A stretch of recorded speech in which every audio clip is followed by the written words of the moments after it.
Habits, one of the biggest and most common topics in the self-improvement world, because we all want to have those healthy habits and get rid of those unwanted, unhealthy, bad habits. And in this video, I'm going to discuss how to control your impulses and your bad habits so then you can have a more healthy and happy life.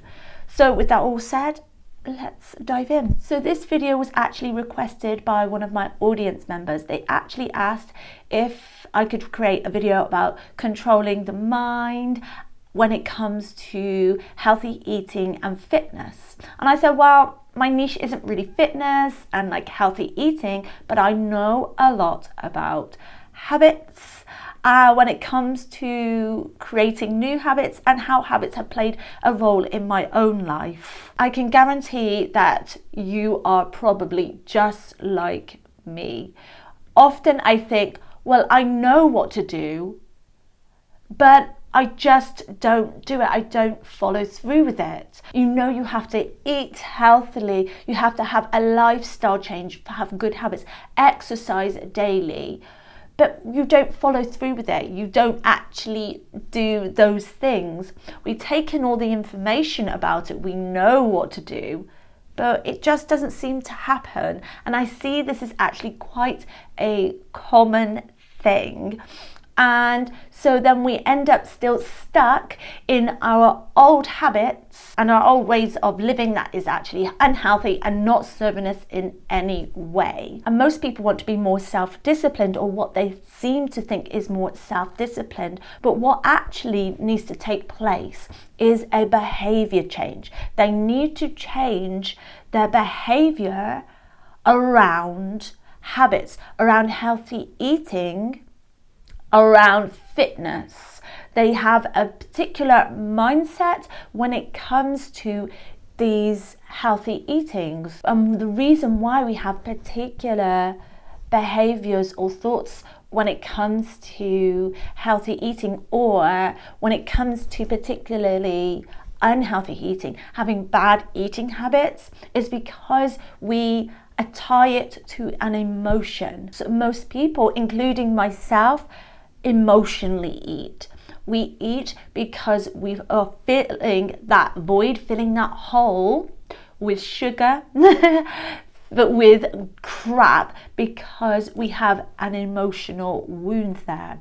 And when we go for those unhealthy ways of living, we don't exercise, we go for the junk food, we go, oh, I'm just going to get a takeaway today. What's happening is that there is a wound that is likely to be present there, so you don't feel like you are good enough, like you are worthy, and ultimately you think yourself is as a piece of shit. So what you are doing, you're stuffing your face and punishing yourself almost. You are emotionally eating because the ego, your ego mind, has an attachment to an old identity, an old wound, that wounded self.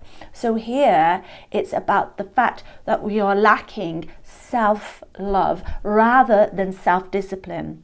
So it may not be the thought that you had like, oh my God, how do I just create healthy eating habits? What steps, what tricks is there to creating a healthy eating?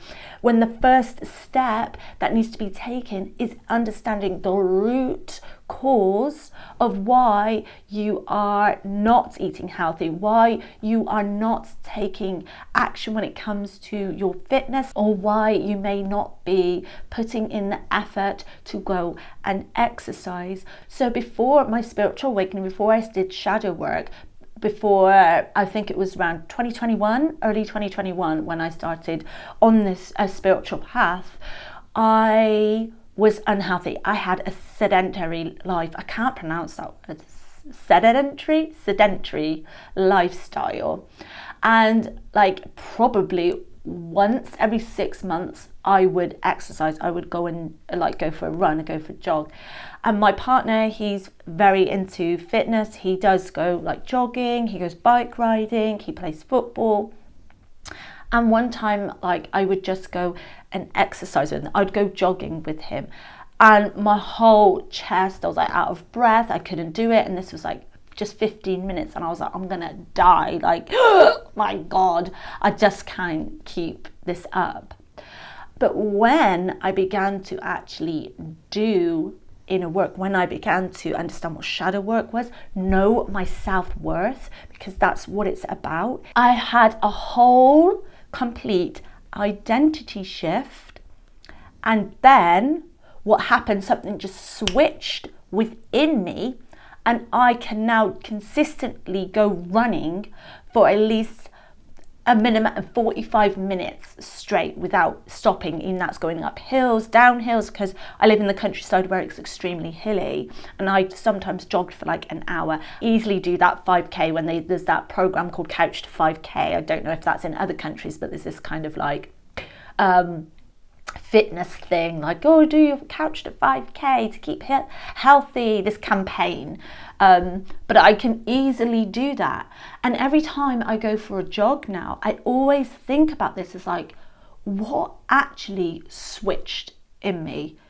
And what I believe it was because I saw my self-worth. I understood that actually I was worthy, and the fact my whole identity shift. So now my behaviors shift, because when we create this new identity, we create the new habits that come with it. And not that long ago on my Instagram, I did some stories. I went for a jog and I sat down on a rock for like 5 or 10 minutes. And I did a story just about this, like going, you know what you need to do. You need to go jogging, you need to exercise and that, but why don't we follow through with it? It's because the habit hasn't become part of your new identity.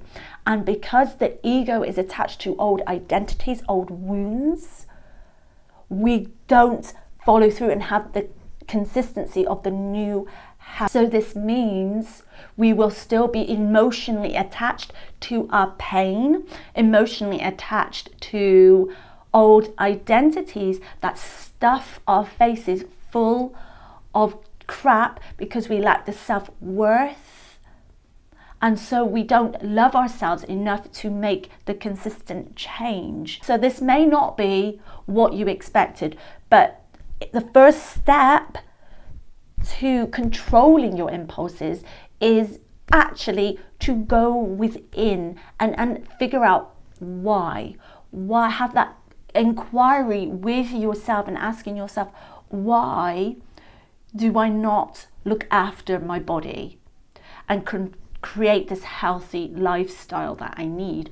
And you'll find that most likely it's because you don't feel like you are worthy of it, and so so the identity is still rooted in pain. And we have to remember here, your ego will constantly try and take you back to your pain, to your wounds, and say, hey, there's that chocolate in the cupboard. Hey, oh, it's okay, just watch some Netflix for a little bit of time. Lie on the sofa and chill, it's okay. That's not to say we cannot have those moments of downtime, but it's those extended periods of time where we just lie on the sofa and become a couch potato all day. So the ego will be like, hey, you're feeling like a piece of shit today. Go and eat something that's unhealthy. Go get that McDonald's. Go and get that takeaway.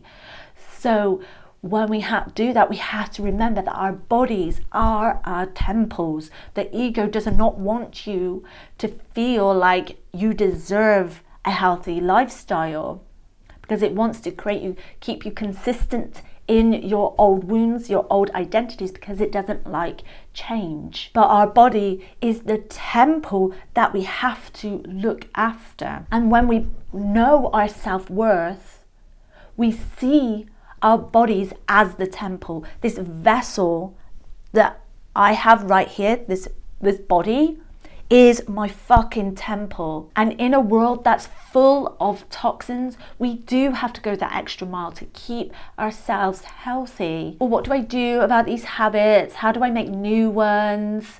And I'm not a professional about habits. I'm not any kind of brain scientist when it comes to creating habit. There are some things that I have learned along this journey that I'm going to share with you now. So the first thing is actually try to remain consistent. You have to wire in a new identity that has these habits. You have to embody the habits. You have to be that person that has these new habits. And all this is about showing up every day, being consistent. It doesn't have to be like, oh, this new big whole routine of my morning routine, going out exercising, then I'm going to go meditate, and then the next after that I'm going to go and have a raw vegan diet, and I'm going to then cook, and then I'm going to just do all these things. Like, no, it doesn't have to be like that. As long as you're showing up every day consistently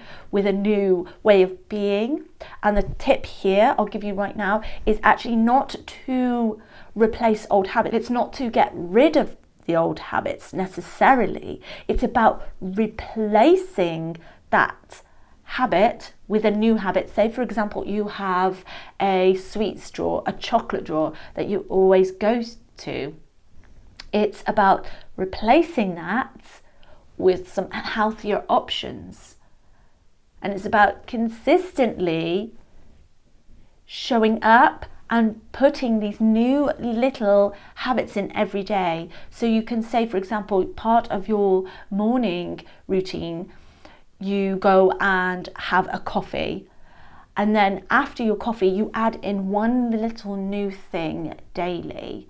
And then after that, you take your coffee and just go and say some affirmations in the mirror, for example. And so it's about implementing and being consistent every day with new little habits. It's never really about trying to get rid of these habits. It's about consistently replacing habits and wiring in the new habits with a new identity. So it's always about taking small steps, because when we get attached to this idea of like, right, I've got to stop eating takeaways, I've got to stop doing this, and I'm going to change my whole routine and all that. Sometimes people do have sudden realizations like that and change the whole life, and things do transform. But for the everyday person, what you have to do is take it step by step. And this means just consistently showing up for yourself every day. So when it comes to actually replacing your bad habits and controlling your impulses a bit more, what we can begin to do is actually make it easier on ourselves. And there's two ways you can do this.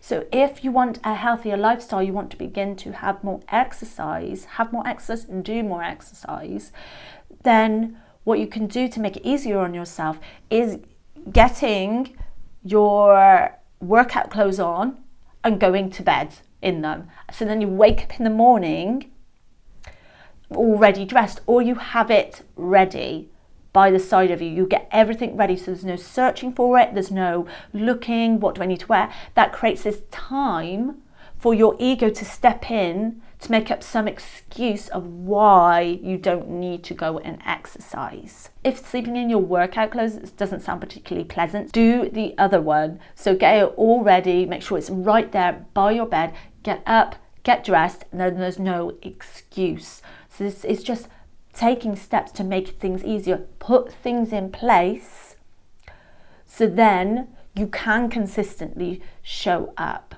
So this leads me on to the next part to make it easier for yourself, is to actually schedule these new habits.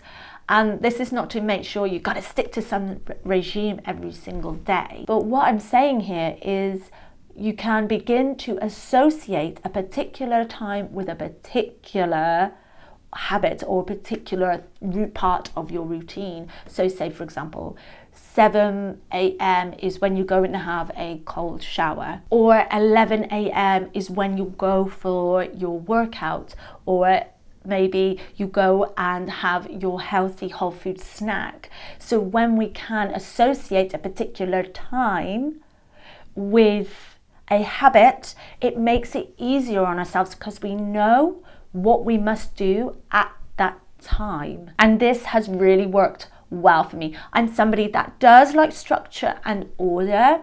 I thrive off of that, probably because my childhood was very unpredictable. So what I did, I actually went step by step through the clock of each day to help structure my business day, which really helps for me, and when to fit in those times or to go and exercise and work out or go and meditate or whatever healthy habit that I want to have in my life. Having a structured, I guess, routine or a schedule really helps, because the more you associate a particular time with a particular habit or a thing you need to do, it becomes part of you every single day, and then you can just begin to remove the clock, remove the schedule, and then it's just a way of being, because now you've shifted the behavior, you've shifted your identity to this new identity. So then it just becomes natural. And in the unconscious, it's like a habit that you don't have to think about. So if anything in this video is resonating, please let me know what you think in the comments below. If there's any tips or tricks you want to share with the community, don't forget to put those in the comments too. And check out this video next, where I dive into inner child healing. Much love.